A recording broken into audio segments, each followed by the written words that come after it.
Hello and welcome to World Report. I'm Jash Hirani. The recent Cypher documents released by the American independent portal Dropsite News have reignited serious questions about Washington's role in the ouster of former Pakistani Prime Minister Imran Khan. The revelations paint a troubling picture of how United States views both allies and adversaries and how far it may be willing to go to undermine a constitutionally elected government if that government refuses to align with American strategic interests. For our viewers' context, the Cypher cable leak refers to a diplomatic correspondence between Pakistan's then ambassador to the United States, Asad Majid Khan, and senior US diplomat Donald Lu in 2022, just weeks before the ouster of Imran Khan. In the cable, Asad Majid Khan briefs Pakistan's foreign secretary on Washington's growing frustration over Islamabad's neutral stance on the Ukraine war and Imran Khan's controversial visit to Moscow on the eve of Russia's invasion of Ukraine. Mr. Asad Majid Khan writes to Pakistan's foreign secretary about his conversation with Donald Lu. I asked Don if the reason for a strong US reaction was Pakistan's abstention in the voting in the UNGA. He categorically replied in negative and said that it was due to the Prime Minister's visit to Moscow. He said, I think if the no confidence vote against the Prime Minister succeeds, all will be forgiven in Washington because the Russia visit is being looked at as a decision by the Prime Minister. Otherwise, I think it will be tough going ahead. He paused and then said, I cannot tell how this will be seen by Europe, but I suspect their reaction will be similar. He then said, honestly, I think isolation of the Prime Minister will become very strong from Europe and the United States.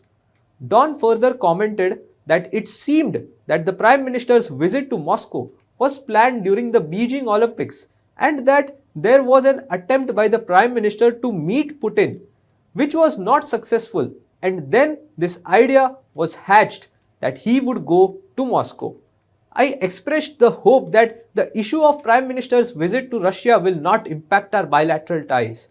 Don replied, I would argue that it has already created a dent in the relationship from our perspective.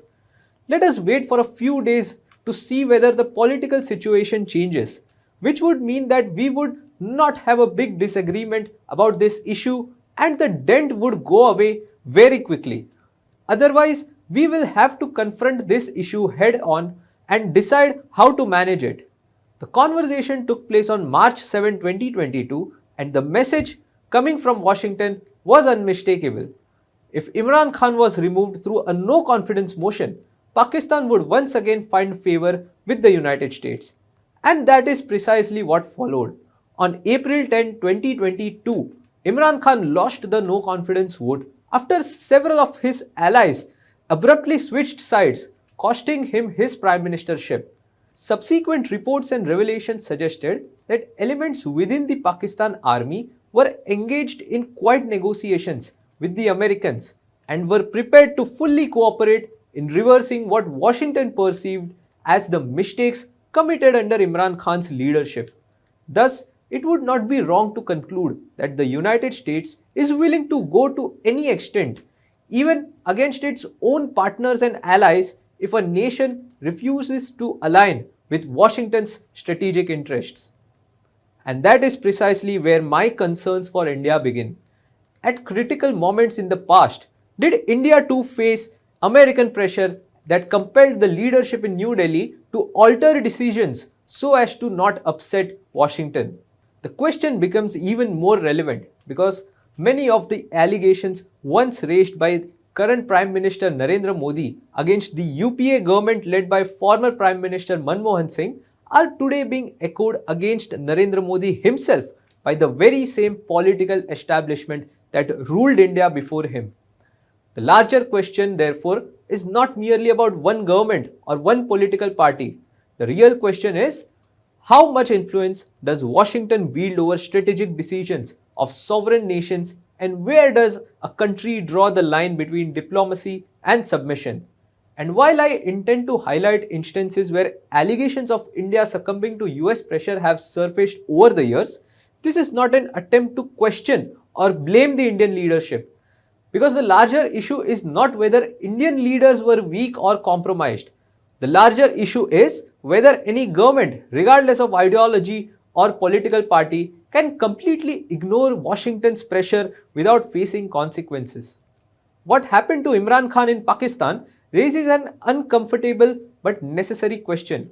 Could similar pressure tactics, diplomatic coercion, or political destabilization attempts also be used against other nations, including India, if their decisions sharply diverge from American interests? This, therefore, is not an indictment of New Delhi. It is an examination of Washington's foreign policy playbook. A playbook that critics argue prioritizes American strategic interests above the sovereignty of even its closest partners. Let us now examine one by one the many instances in which India could have found itself under American pressure across governments, from former Prime Minister Manmohan Singh to Prime Minister Narendra Modi. Let's begin with the relationship the UPA government shared with the Americans and the instances when allegations of succumbing to US pressure were repeatedly echoed by the then opposition party, the Bharatiya Janata Party. After the fall of the Soviet Union and the liberalization of the Indian economy in 1991, India began slowly but steadily inching closer to the United States, whether under the government of P.V. Narasimha Rao, Atal Bihari Vajpayee, or later the UPA government led by Manmohan Singh. One of the major milestones in the newly evolving India-US relationship came in October 2008, when the signing of the landmark Indo-US Civil Nuclear Deal, widely known as the 123 Agreement. George W. Bush was the President of the United States at that time, while Dr. Manmohan Singh was serving as India's Prime Minister. But barely a year later, on 26 November 2008, India was shaken by one of the deadliest terror attacks in its history. Terrorists from Pakistan stormed India's financial capital Mumbai, unleashing coordinated attacks across multiple locations from November 26 to 29. 10 terrorists belonging to the Pakistan-based terror group outfit Lashkar-e-Toiba carried out the assault, killing 166 people and leaving the nation traumatized. 9 of the terrorists were killed by the Indian security forces, while one attacker was captured alive. The entire country was engulfed in grief, anger and shock. India wanted retribution. Public sentiment was boiling over, and across the country there was a growing expectation that India would respond with a massive retaliatory strike against Pakistan. While there were talks of conducting a military action against Pakistan, and which was also confirmed by former UK Prime Minister David Cameron, the UPA didn't pursue that decision and instead chose to diplomatically isolate Pakistan. The then opposition party, the Bharatiya Janata Party, went all guns blazing against the UPA government, questioning why India had not launched a military response against Pakistan after the 26/11 attacks. Among the sharpest critiques was the then Chief Minister of Gujarat, Narendra Modi, who would later go on to become India's Prime Minister.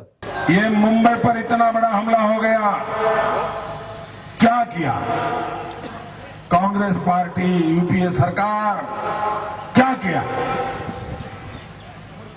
कुछ नहीं किया। इतने लोग मारे गए, पूरे हिंदुस्तान को दांव पे लगा दिया, पूरे मुंबई को डरा दिया, पूरा मुंबई थर थर कांप रहा था।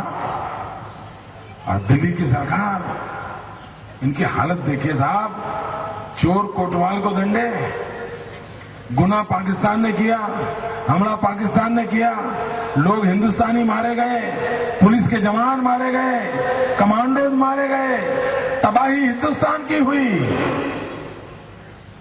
और पाकिस्तान हिंदुस्तान को सवाल भेजता है, ये सवाल के जवाब लो, 30 सवाल भेजे और देश की सरकार देखो जवाब लिख रही, जवाब। Modi alleged that UPA government refrained from taking kinetic military action against Pakistan because it had succumbed to the pressure of the United States. In an episode of the popular television show Aapki Adalat, hosted by veteran journalist Rajat Sharma, Modi launched a fiery attack on Manmohan Singh government. Pakistan should be answered in the only language it understands. This practice of writing love letters must stop. Pranab Mukherjee writes letters every day, sends questions, and they send back answers. They commit the crime and Indian government ends up answering, Modi said during the interview. Rajat Sharma then asked the Gujarat Chief Minister whether the government also had to take international pressure into account. Modi shot back sharply. India has the capacity to create the international pressure. This is the nation of 100 crore people. We can create pressure on the entire world. How can someone pressure us? Why is the Ganga flowing backwards? Pakistan attacked us in Mumbai, harmed our people, and our ministers went running to America crying, Obama, Obama, they hit us, save us. Is this the way to deal with such a situation? Your neighbor attacks you and you go to America. Go to Pakistan instead. He openly advocated military retaliation against Pakistan and claimed that India held back because of the pressure of the United States. Later, Barack Obama assumed office as the President of the United States. During his visit to India, Obama strongly condemned Pakistan-backed terrorism, and in his address to the Indian Parliament, he slammed Pakistan over the horrific 26/11 terror attacks. In Mumbai, I met with the courageous families and survivors of that barbaric attack. And here in Parliament, which was itself targeted because of the democracy it represents, we honor the memory of all those who have been taken from us. And we will continue to insist to Pakistan's leaders that terrorist safe havens within their borders are unacceptable and that terrorists behind the Mumbai attacks must be brought to justice.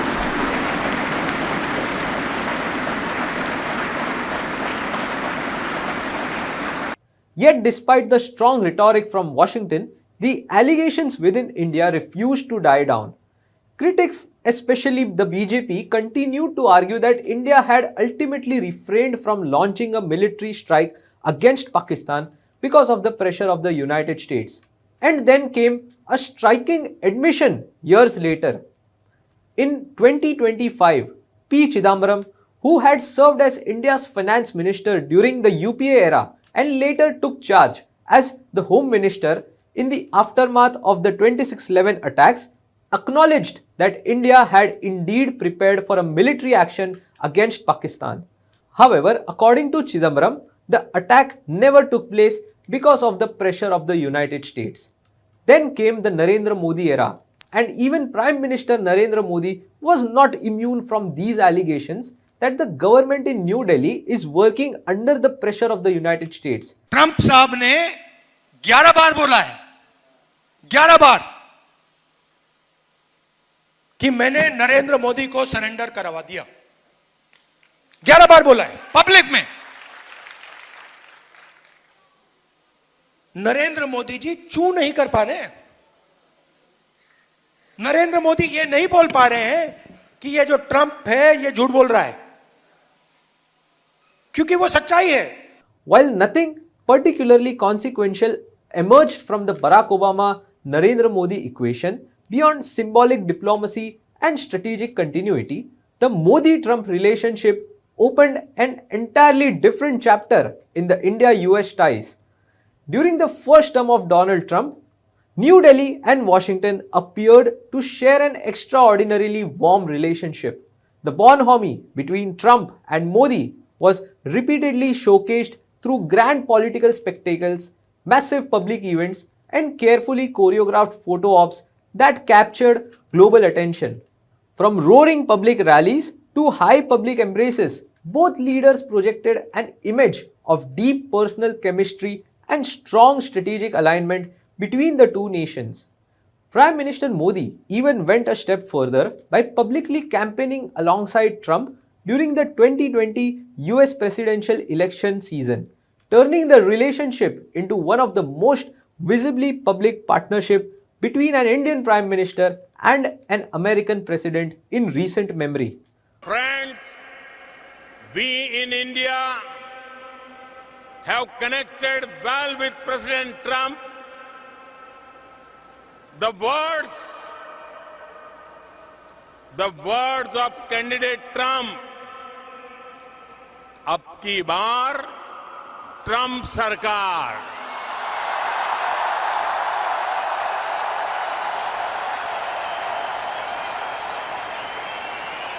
Rang loud and clear, and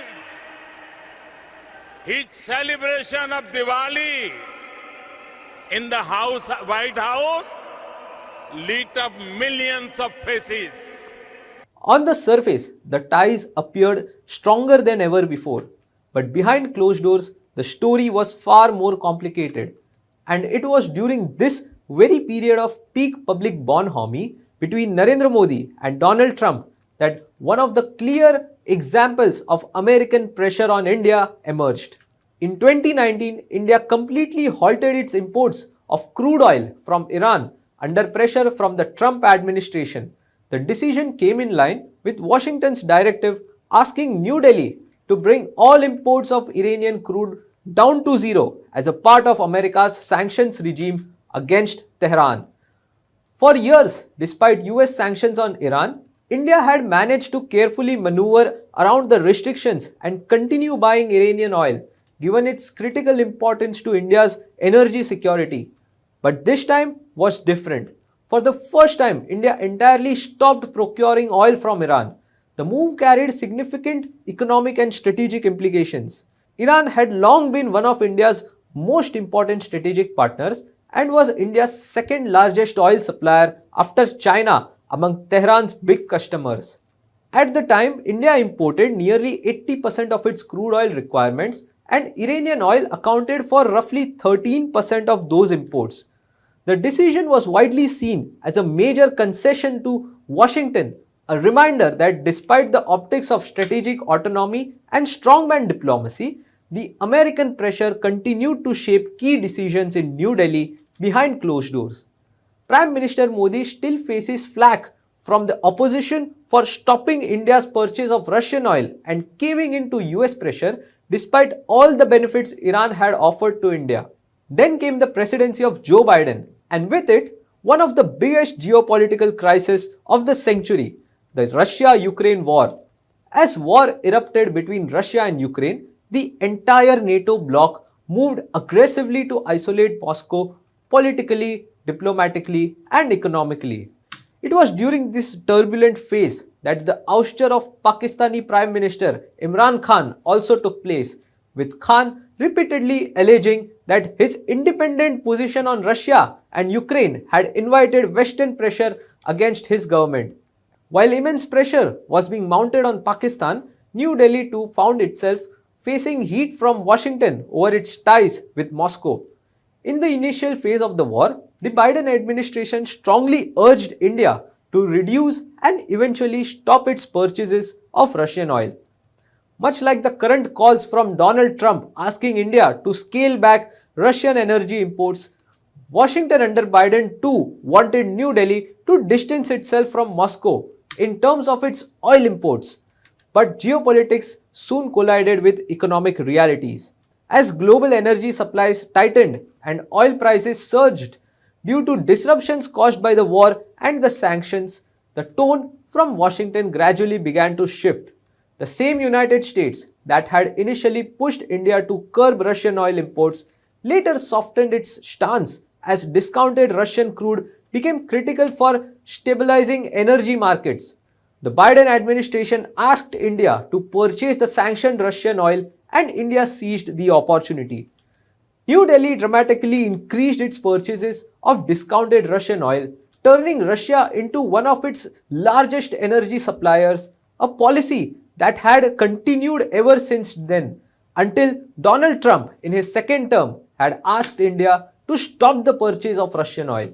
Then began the second term of Donald Trump, a phase that would turn out to be among the most turbulent periods in India-US relations, particularly for Prime Minister Narendra Modi.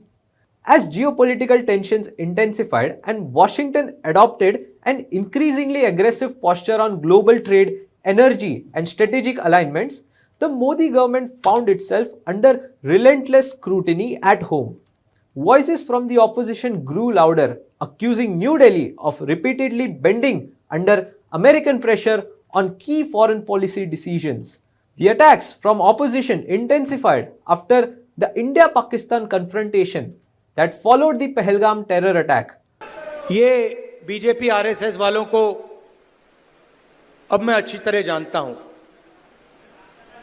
इन पर थोड़ा सा दबाव डालो, थोड़ा सा धक्का मारो, डर के भाग जाते हैं ये लोग।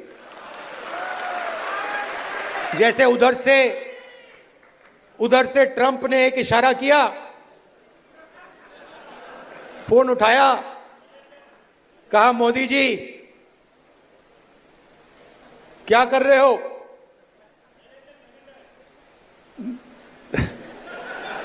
नरेंद्र सरेंडर, और जी हजूर करके नरेंद्र मोदी जी ने ट्रंप के इशारे का पालन किया। After 4 days of heavy military confrontation between the two nuclear-armed nations, it was Donald Trump who publicly announced a ceasefire that had been reached out between India and Pakistan.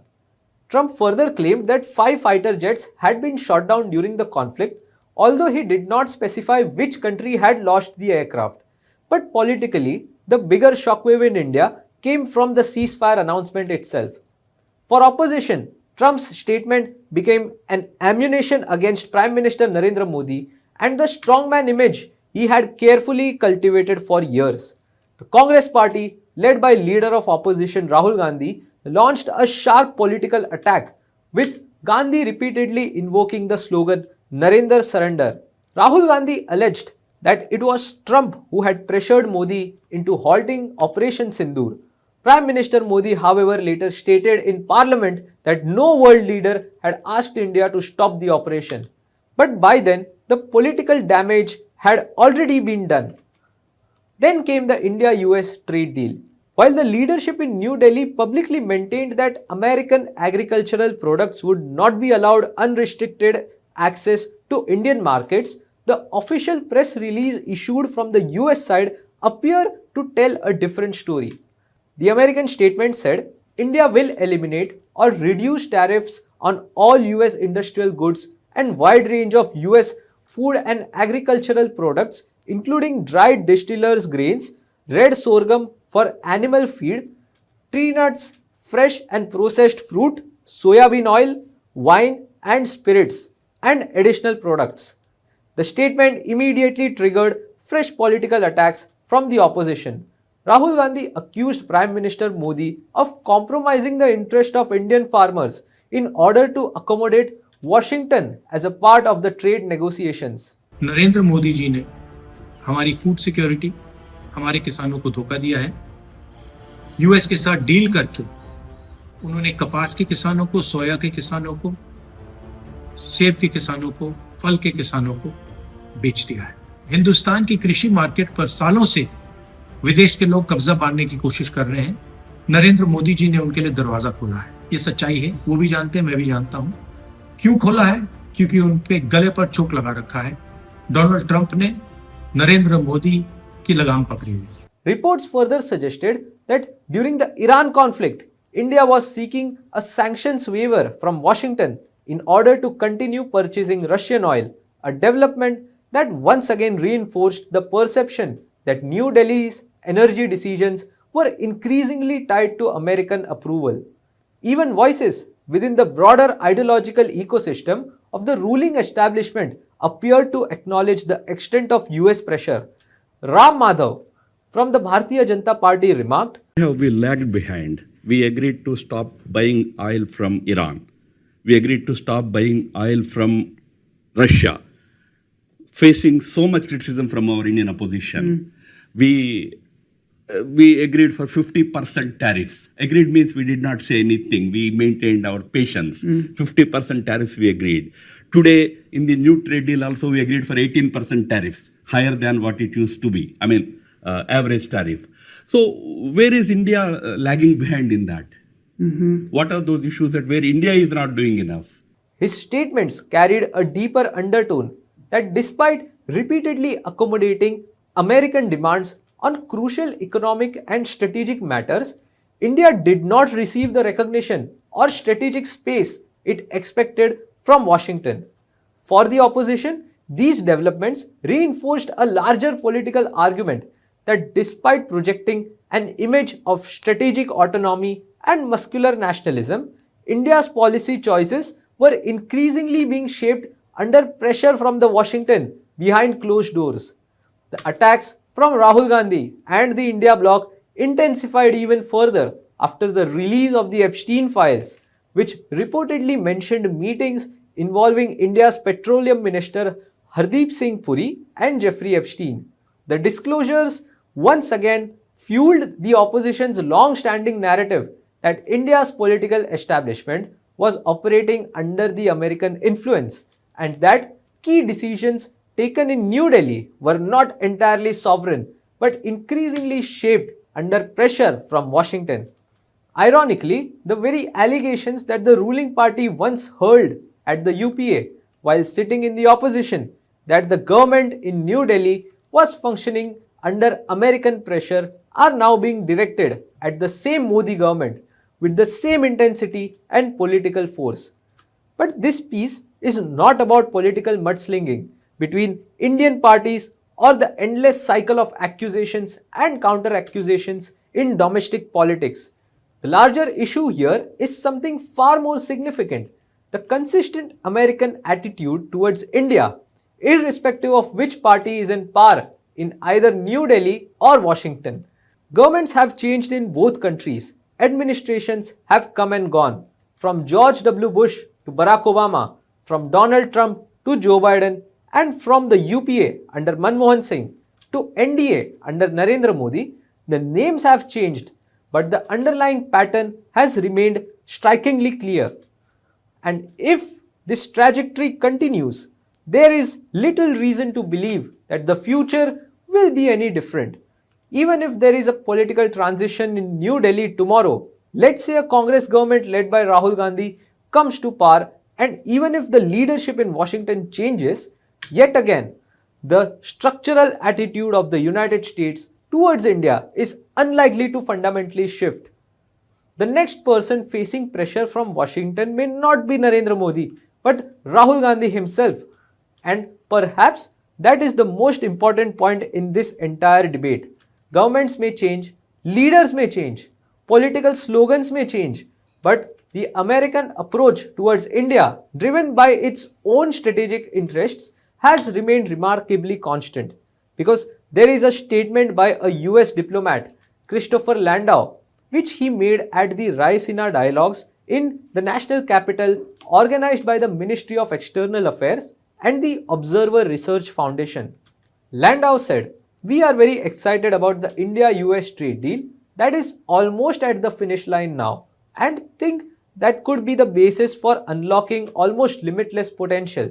India should understand that we will not make the same mistakes with India that we did with China 20 years ago. We are going to let you able to develop all these markets, and the next thing you know, you are beating us at many commercial things." And perhaps that is why the revelations surrounding Imran Khan and the Cypher cable matter so deeply, not just for Pakistan, but for every nation that seeks to maintain strategic autonomy while dealing with the overwhelming power of the United States. Because what emerged from those documents was not merely a political controversy in Pakistan. It was a glimpse into how global power operates behind closed doors. A reminder that when a nation's leadership diverges from Washington's geopolitical priorities, diplomatic pressure, economic leverage, and political isolation can quickly follow. And that is precisely where India's concerns begin. The issue is not whether one supports Narendra Modi, Rahul Gandhi, or Manmohan Singh, or any particular political party.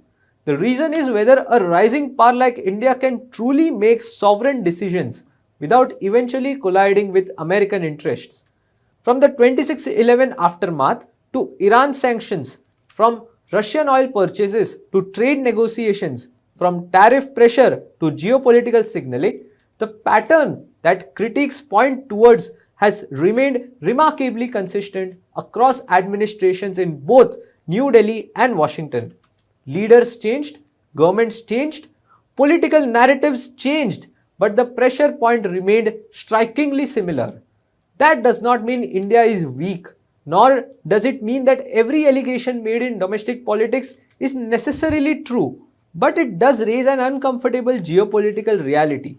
Even powerful nations are often forced to constantly negotiate their sovereign decision making capabilities within the framework of global power structures dominated by the United States. And perhaps this is the biggest lesson from the Imran Khan episode. Today it may be Pakistan, tomorrow it could be any country whose policies sharply diverge from Washington's strategic calculations. Which is why the real debate is about how India navigates its rise as a global power while preserving its strategic independence in a world where alliances are transactional, pressures are constant, and autonomy is increasingly negotiated behind closed doors. That's all for today's World Report. Till I see you next time. That's next Saturday at 8 pm with another topic in hand. Thanks for watching.